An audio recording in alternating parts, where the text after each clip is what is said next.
Making drawings on the computer.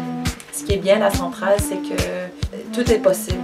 Making paintings, doing sculptures. De la centrale. Performance artists. Feminist performance artists over 40 who are using the body, hiring other bodies or using their own body. Noémie Bécombeux, artiste j'ai fait du dessin, de la vidéo, de la performance et des interventions urbaines, principalement. Dans la plupart de mon travail, ce que j'essaie de faire, c'est de prendre ce qui est donné, de prendre les éléments qui m'entourent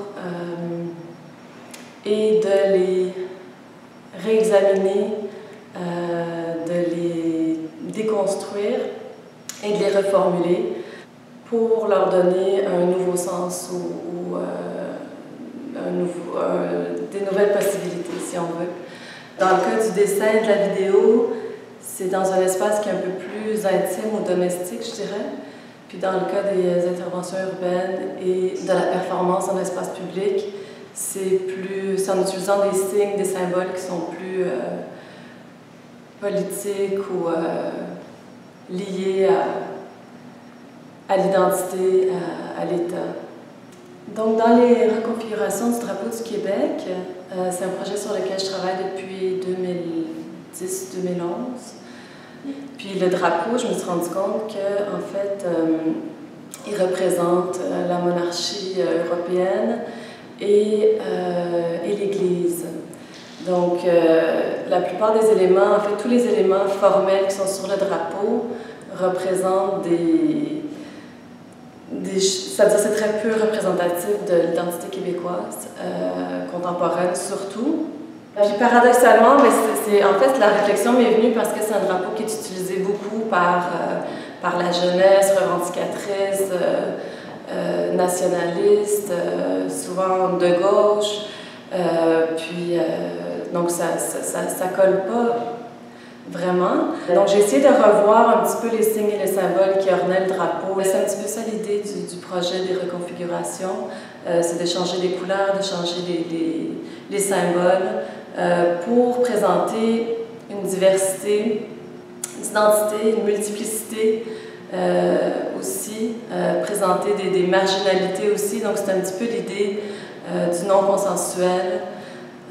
Donc en ayant 66 drapeaux, ça permet de présenter tout un éventail de différentes identités qui existent au Québec aujourd'hui et qui résonnent beaucoup plus, disons, dans le Québec des 100 dernières années que le Fleur d'Élysée. À Dardar, en 2011, j'ai fait une série de 4 interventions sur des monuments. Donc c'est un petit peu la même idée.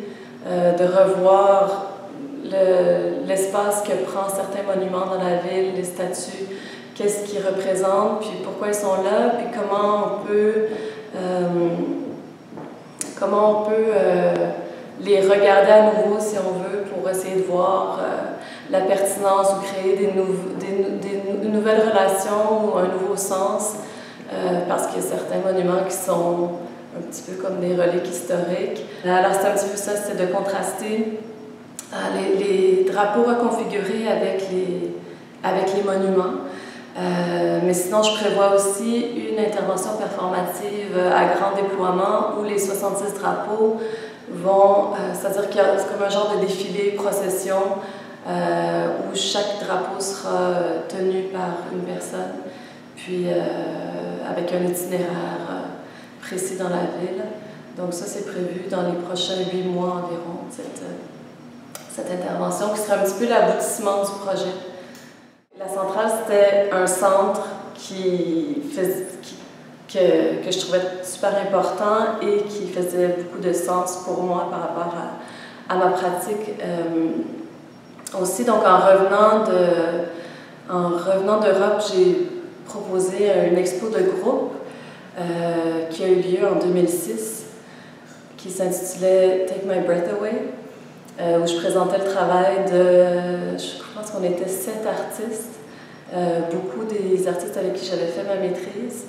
En fait, quand j'étais à Londres, j'ai commencé à commissarier des événements co-commissariés. On a travaillé en collectif beaucoup.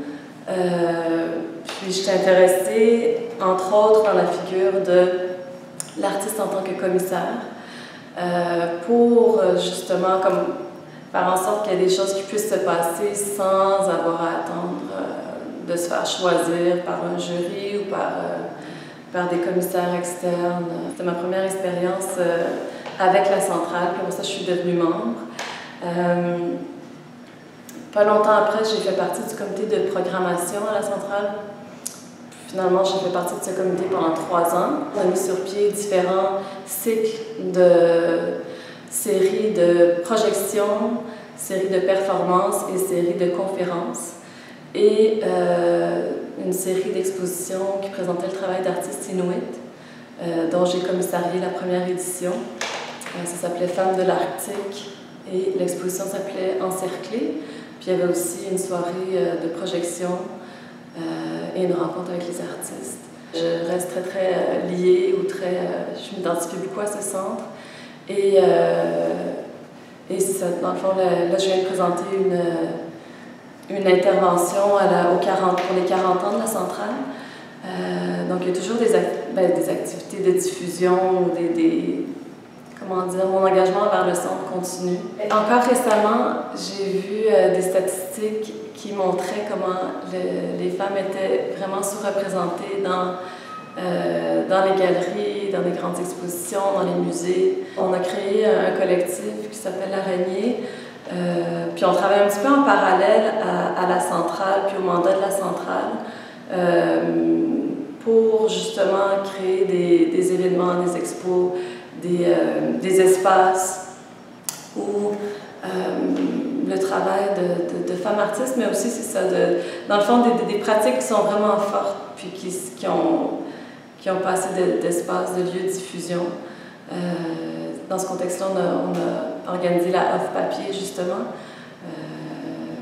dans l'atelier ici.